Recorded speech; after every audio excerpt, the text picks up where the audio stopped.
स्वागत है आपका दृश्य न्यूज उत्तराखंड में। मैं आपके साथ संदीप गोयल।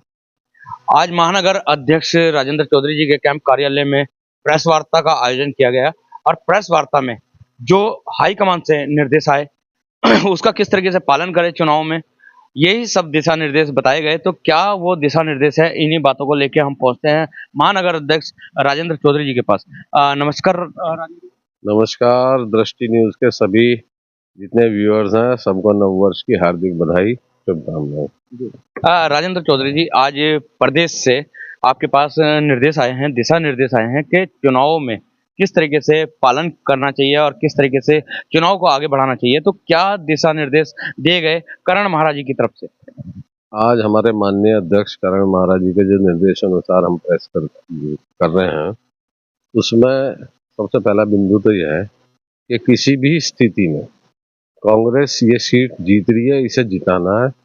और यहाँ जो प्रशासनिक अगर कोई गुंडागर्दी होती है या कोई और दबाव होता है, धनबल होता है, उसका मुकाबला कांग्रेसी जन सब एकजुट होकर करें, पहला। दूसरी, उन्होंने कहा है कि सभी कांग्रेस के साथियों को, जो पुराने कांग्रेसी हैं, उन्हें एक्टिवेट करना, उन्हें जोड़ना, उसकी जिम्मेदारी दी गई। तीसरी चीज उन्होंने ये कही, बड़ी महत्वपूर्ण बात है, कि संगठन को आगे बढ़कर प्रत्याशी से ऊपर उठकर प्रत्याशी के लिए काम करना। चौथी चीज उन्होंने कही है कि किसी भी प्रकार की गुटबाजी को समाप्त करना और सभी को साथ लेकर, सभी को सम्मान देकर जो है सारे वार्ड प्रत्याशी जो हमारे खड़े हैं उन्हें, और जो मेयर प्रत्याशी है उन्हें जिताना। ये 4 बिंदु आपने बताए हैं, 5 बिंदु बहुत ही महत्वपूर्ण बिंदु हैं। लेकिन गुटबाजी अगर तो खत्म करने की बात करें तो अभी यशपाल राणा जी कांग्रेस छोड़ के निर्दलीय लड़ रहे हैं, तो ये भी एक गुटबाजी का नतीजा, क्योंकि बहुत सारे कांग्रेसी यशपाल राणा जी के साथ भी है।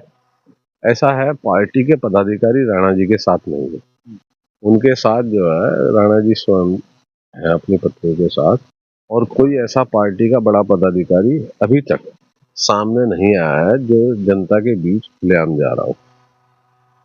और अगर कोई पार्टी विरोधी काम करेगा तो पार्टी उसे कतई बर्दाश्त नहीं करेगी। ऐसे स्पष्ट आदेश माननीय करण महाराज जी के हैं, हमारी राष्ट्रीय प्रभारी कुमारी शैलजा जी, सह प्रभारी प्रगट सिंह जी, सुरेंद्र शर्मा जी, इनके हमें स्पष्ट आदेश है। अब यहाँ पे आप बात कर लेते हैं आदेशों की। तो आदेश कहीं ना कहीं बीजेपी के लिए भी आया है कि बीजेपी की जो प्रत्याशी हैं अनीता अग्रवाल, उनको भी जिताओ। यहाँ पे पूजा गुप्ता के लिए आदेश आए हैं। किस तरीके से जीत को सुनिश्चित करेंगे, क्या रणनीति होगी? मैं आपसे बहुत स्पष्ट कहूँ कि पूजा गुप्ता जो है वो काबिल महिला है। वो काफी दिनों से समाज की सेवा कर रही थी, पार्टी के कार्यक्रमों में प्रतिभाग कर रही थी। यहाँ तक अनीता अग्रवाल जी का सवाल है, अनीता अग्रवाल जी एक घरेलू महिला है और उनका सारा दारोमदार अपने पति और पार्टी पे है। हमारी जो कैंडिडेट है वो सक्षम है और वो सबको, संगठन को भी, अपने निजी टीम को भी और अपने समाज को भी साथ लेके आगे चल रही है। उन्होंने जिस प्रकार से व्यापारी वर्ग, जिस प्रकार से नौकरी पेशा वर्ग, जिस प्रकार से युवा बेरोजगार उन्हें समर्थन दे रहा है, मेरा मानना है कि हम बहुत बड़े मार्जिन से सीट जीतने जा रहे हैं। राजेंद्र जी, एक सवाल जनता की तरफ से, रुड़की की जनता की तरफ से, कि बेशक ये महिला सीट आ गई है, लेकिन महिलाओं की जगह राजपति ही करेंगे, तो क्या कांग्रेस की जो प्रत्याशी हैं जीत जाती हैं तो राजपति करेंगे या पति? नहीं, पूजा गुप्ता स्वयं बोर्ड चलाएंगे। हाँ, जहाँ कहीं उन्हें किसी राय की, मशवरे की आवश्यकता होगी, वहाँ संगठन और संगठन में बड़े पदाधिकारी, उनके पति, उन्हें सलाह देंगे। लेकिन ऐसा नहीं है कि वो वहाँ जाके उनकी चेयर पर बैठ के, जैसे ब्लॉक में होता है, ब्लॉक प्रमुख जो महिलाएं बनी उनके पति चला रहे, जिला पंचायत में जो पहले महिलाएं बनी उनके पति ने चलाया, ऐसा कतई नहीं होगा।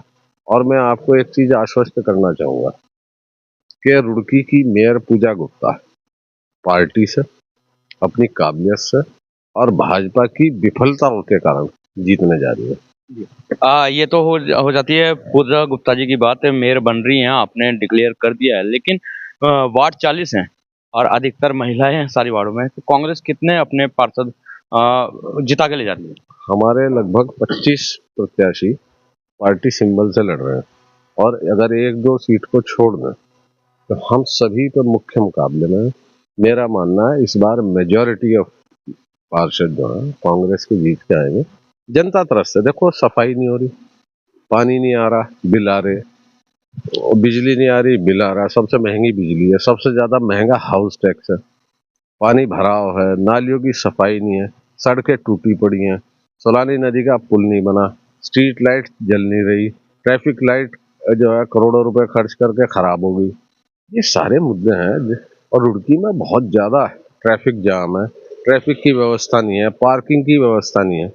ये सब जो जो ट्रिपल इंजन इन्होंने बनाया था, वो इंजन चौक हो गए, और पूजा गुप्ता कांग्रेस पार्षद, और हम किसी के साथ भेदभाव भी नहीं करेंगे। राजेंद्र जी, अगर जो रुड़की की जनता की बात कर ली जाए तो आपने अभी टैक्स की बात बोली है, और सबसे ज्यादा टैक्स समझा जाता है कि रुड़की के अंदर ही है, सेल्फ असेसमेंट टैक्स जिसे बोला जाता है, पूरे उत्तराखंड के अंदर सबसे ज्यादा रुड़की के अंदर है। उस टैक्स के लिए कांग्रेस क्या करेगी, पूजा गुप्ता क्या करेगी? उसे मिनिमाइज करेंगे, बोर्ड में रेजोल्यूशन ला के उसे मिनिमाइज करेंगे, क्योंकि भाजपा की सरकार ने ये जो जनता पे टैक्स ठोक दिया, इसे जनता स्वीकार नहीं करेगी। तो बहुत बहुत धन्यवाद दृष्टि न्यूज़ चैनल में जुड़ने के लिए। तो ये थे हमारे साथ महानगर अध्यक्ष राजेंद्र चौधरी, जिन्होंने कहा है कि अगर तो कांग्रेस जीत जाती है तो जो टैक्स है, सेल्फ असेसमेंट टैक्स, उसमें संशोधन करके उस टैक्स को कम कराया जाएगा। उस की वजह से रुड़की की जनता को बहुत ज्यादा राहत मिलने वाली है। तो बने रहें दृष्टि न्यूज में, मिलवाते रहेंगे इसी तरीके के खास के साथ। जब तक के लिए दीजिए, जय हिंद, जय भारत, जय उत्तराखंड।